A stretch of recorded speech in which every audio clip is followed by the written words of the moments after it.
JoJo's Bizarre Adventure tem uma particularidade na sua narrativa que me fascina bastante, o fato dos arcos serem divididos em diversas partes que se passam em tempos e contextos completamente diferentes uma das outras, dá ao Araki a liberdade de escrever sobre qualquer tema que ele esteja com vontade, e acaba por gerar verdadeiras obras-primas em cada uma dessas partes. E muito se fala sobre os protagonistas de cada uma das partes de JoJo, mas a contraparte desses personagens, ou seja, os vilões, são tão importantes quanto eles, e cada vilão de JoJo é muito único, desde um vampiro centenário que cria um culto de seguidores no Egito até o presidente dos Estados Unidos. Mas embora todos eles sejam vilões e dentro da obra são tratados como tal, todos eles tinham um objetivo muito claro, alguns mais filosóficos e outros muito mais simples, mas o fato é que todos eram objetivos entendíveis dentro do contexto no qual cada um desses personagens estava inserido, com exceção de um.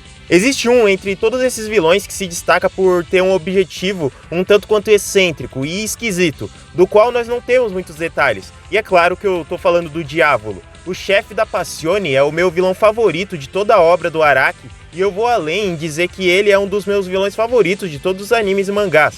Toda a mística em torno desse personagem é muito interessante e destoa bastante dos demais vilões da obra, e é sobre isso que eu vou falar com vocês aqui hoje, sobre como o Diávolo é o melhor vilão de JoJo.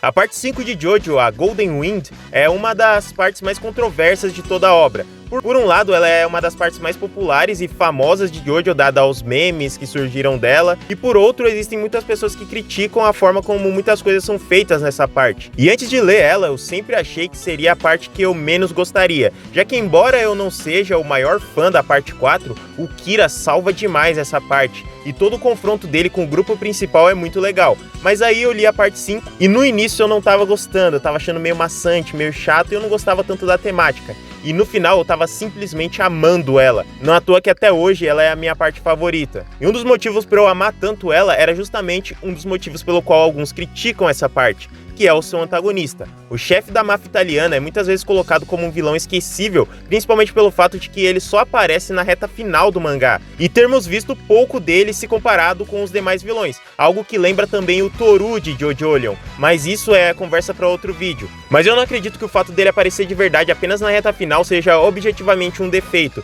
pelo contrário, dada a temática do personagem, eu acho bem válido. Vamos nos lembrar aqui de quem era o Diávolo. No início de Golden Wind, nós somos introduzidos à hierarquia da máfia por parte do Bucciarati. Nós sabemos que existe toda uma estrutura feita para garantir a máxima eficiência do crime organizado na Itália, e que acima de todos os membros está o chefe. O chefe age como uma mão invisível, ninguém nunca o viu, ninguém nunca falou diretamente com ele, e informações sobre ele são escassas ao ponto de que nem os membros do alto escalão sabem o seu nome. Nós descobrimos também que isso é proposital. O chefe propositalmente estrutura a máfia de uma forma que seja impossível descobrir sua real identidade, sendo misterioso a um nível paranoico, já que vemos o que acontece quando alguém tenta descobrir a identidade do chefe. O grupo de esquadrão de assassinato, o qual era um grupo separado na hierarquia formado por assassinos, um dia se cansou de ficarem abaixo do chefe e obedecerem às suas ordens. A fim de ocuparem o lugar do chefe no topo da máfia, os mesmos foram atrás de alguma informação mínima que fosse que revelasse a identidade dele. E o resultado disso não foi muito bom. 2 membros do esquadrão foram brutalmente assassinados a mando do chefe, em um nível de crueldade que chega a ser impressionante, mostrando o nível de perigo que representava sequer ir atrás da identidade do mesmo. Mais pra frente, durante o encontro do Bucciarati com o chefe, nós temos um pequeno vislumbre da sua silhueta e a aparição do seu estente. O King Crimson é talvez o estente que mais represente a vontade de seu usuário, possuindo 2 habilidades. A primeira é o Epitaph, no qual o usuário pode ver 10 segundos no futuro. O futuro não pode ser alterado e é certo de que vai acontecer, dando ao usuário tempo suficiente para se preparar para o que vai acontecer. E a segunda habilidade é a de apagar o tempo, talvez a melhor habilidade desse stand. Ao ser ativado, nós temos uma espécie de salto no tempo. Dentro do tempo apagado, o chefe não pode ferir outras pessoas e nem sequer interagir diretamente com eles, podendo apenas se movimentar para ter uma posição estratégica na batalha. E esse ponto é o que nos dá a ideia do personagem em si. Já sabemos que ele é alguém completamente obcecado com seu anonimato, sendo capaz de matar sua própria filha para que não descobrissem nada a seu respeito. E dentro desse contexto, apagar o tempo significa apagar o próprio destino. Ou como ele mesmo diz, superar o seu próprio passado. Em Jojo, da parte 1 a 6, nós temos muito dessa ideia do destino, e de que o destino muitas vezes favorece um personagem enquanto prejudica outro. Essa ideia muda de uma certa forma da parte 7 em diante, já que a temática passa a ser mais a questão de sorte, azar, calamidade, essas coisas, mas em Golden Wind vemos o quanto isso está presente. Na luta contra Risotto Nero, vemos bem o destino agindo em torno daquela batalha. Era pro Diavolo ter perdido, mas como se ele manipulasse ou driblasse o destino por pura sorte, ele consegue sobreviver. Não era pro Doppio conseguir ganhar aquela batalha. E de quebra ele ainda mata o Abakio, evitando que sua identidade fosse revelada, 2 vezes driblando o destino. E a apresentação dele mostra bem a mentalidade desse personagem, com relação à sua obsessão sobre se manter anônimo, já que ele pretende apagar qualquer rastro da sua real identidade, seja matando sua filha ou Polnareff, que foi um dos poucos que entrou em contato direto com ele no passado. Nós temos a cena da escada, que faz paralelo direto com a cena do Dio na escada, na parte 3. E eu sei que isso é algo que todo mundo já sabe, mas vale a pena ser citado, que é a forte inspiração do Araki no cristianismo, pelo menos nessa parte. Diavolo é diabo em italiano, ao passo que Dio é Deus em italiano. Ou seja, o Polnareff, enquanto humano, na cena da escada, está abaixo de Deus, abaixo de Dio, mas está acima do diabo, acima do diávolo. Toda essa mística envolvendo o cristianismo e a ideia de destino está no próprio nascimento desse vilão.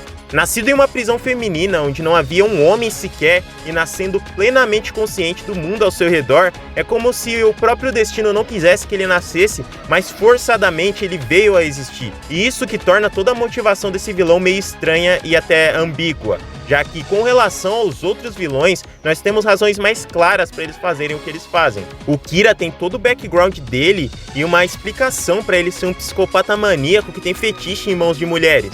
O Funny Valentine tem todo aquele passado com o pai dele e as razões para ele amar os Estados Unidos. E o Dio, depois na parte 6, a gente descobre muito mais das motivações dele e o que ele queria fazer com relação a alcançar o céu. Já o Diavolo não fica tão explícito as motivações dele e assume-se apenas que ele é uma espécie de encarnação do mal. A própria forma como a dupla personalidade dele funciona mostra isso, já que existem as teorias de que a personalidade original era a do Doppio, e isso é bem provável considerando que o Diavolo funciona meio que como um parasita, quase como uma possessão. Ele também parece funcionar como uma espécie de mecanismo de defesa do Doppio, sendo responsável por matar a própria mãe e o padre que cuidava dele. É como se o Diavolo tivesse construído todo um império criminoso em torno do Doppio e dele apenas para protegê-los, o que explica a obsessão dele em não ser descoberto e a sua paranoia com relação à sua identidade. A batalha final também mostra bem a ideia de destino e os paralelos com o cristianismo. Como dito anteriormente, o Diavolo é alguém que pretende construir um império criminoso na Itália e expandi-lo para o resto do mundo posteriormente. E para isso o uso do seu stand é essencial, já que com ele o mesmo pode literalmente apagar o seu destino. Seu objetivo era reinar como Rei Carmesim, ao mesmo tempo que se ocultasse cada vez mais na sociedade. E a luta contra o Giorno mostra tudo isso. As flechas de stand muitas vezes parecem ter vontade própria, como se o destino as guiasse. Um exemplo é o Kira. Ao se ver completamente encurralado e sem opções após a morte do Hayato, com o risco de ser revelado que ele era o Kosaku Kawajiri, o próprio destino se encarrega de ajudá-lo, já que quando ele é perfurado pela flecha, o próprio pai dele diz que ele não fez nada. A flecha, por vontade própria, foi ao encontro do Kira, e por uma grande coincidência, dá a ele um poder que é quase impossível de desvendar e pior ainda de ser derrotado. O mesmo acontece aqui em Golden Wind, já que o Diavolo consegue pegar por algum momento, mas a flecha o atravessa. É claro que isso tinha acontecido por causa do Butcherati, que ele tinha destruído o Silver Chariot. Mas mesmo assim, é como se o destino conspirasse para que a flecha caísse nas mãos do Giorno e acabasse por gerar o Golden Experience em Requiem. E a ideia do Diavolo de apagar o próprio destino cai por terra com o surgimento desse stand, uma vez que não importa se ele apagasse ou não o destino, ele vai retornar ao ponto de partida e todo o destino correrá no sentido original. O que reforça ainda mais a ideia do destino é o epílogo, onde vemos aquele usuário de stand que esculpia uma pessoa numa pedra redonda e essa escultura supostamente mostraria o destino inevitável dessa pessoa. E ao tocar nessa pedra, a pessoa efetivamente morreria, sendo a destruição da rocha a única solução para que a pessoa não morresse de imediato. Mas o destino esculpido na pedra não poderia ser evitado. Isso se comprova com o Bruno, que, segundo a escultura, morreria com um golpe no estômago. O que aconteceu, uma vez que, quando ele lutou pela primeira vez com o Diavolo, ele morre, e só consegue continuar pelo fato do Giorno o curar porém ele não volta de fato à vida. É quase como se a alma dele estivesse controlando aquele corpo como uma marionete mesmo. Não é à toa que ele entra em um estado de zumbificação. O corpo dele continua a se decompor, ele vai aos poucos perdendo um por um dos sentidos dele. E isso mostra que nem mesmo com os poderes de cura do Gold Experience, o destino pôde ser negado. E o mesmo vale para o Diávolo, que a vida inteira fugiu de seu passado e de seu destino,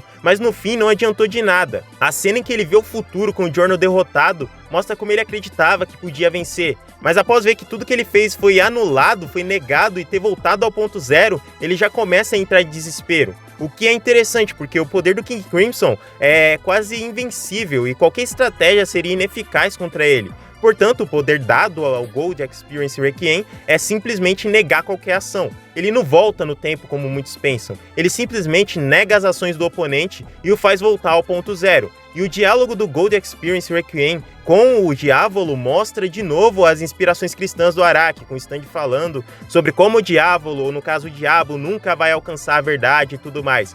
E a derrota do Diávolo é a punição perfeita para alguém que tentou driblar o destino desde sempre, já que aqui ele é colocado num looping infinito de mortes. Ou seja, não importa o quanto ele tentasse, ele não poderia escapar dessas mortes, ele não poderia escapar de seu próprio destino inevitável. Esse talvez é o pior destino de toda a ficção, ser colocado nesse loop infinito de mortes, uma mais dolorosa que a outra, é pior que qualquer destino que qualquer outro vilão de Jojo teve. É literalmente o inferno, já que ele tem consciência plena de que vai morrer.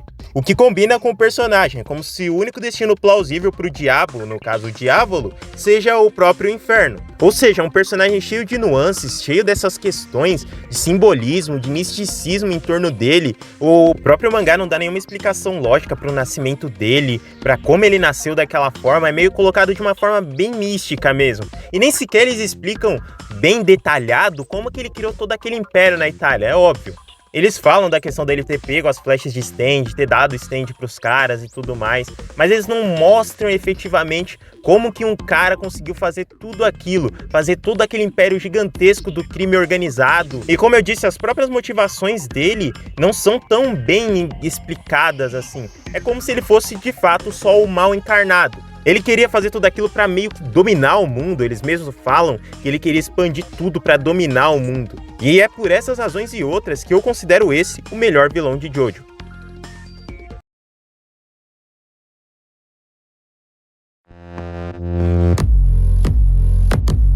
Enfim, esse foi o vídeo. Muito obrigado a todo mundo que assistiu até aqui. Se você gostou, se inscreve aí no canal e deixa o seu like. Eu gosto muito desse personagem, pra mim é o melhor vilão de Jojo, como eu falei, né? Eu gosto muito do Dio, eu gosto do Funny Valentine, eu gosto do Kira, mas, cara, esse vilão é muito bom e ele tem uma aura meio que de periculosidade mesmo. É lógico, o Dio também, o Dio tem muito daquela presença dele e tudo mais, mas pra mim esse vilão, quando ele apareceu, quando eu vi ele de fato, né? Quando chega ali no final, na reta final, e você vê quem ele é de verdade, quem é o chefe da máfia, é muito bom, é muito interessante ver ali ele lutando com os caras e você vê a mentalidade dele, ver como ele queria no fim de tudo reinar absoluto. É muito bom, esse personagem é muito bom e é lógico, é fruto dessa escrita genial do Hirohiko Araki.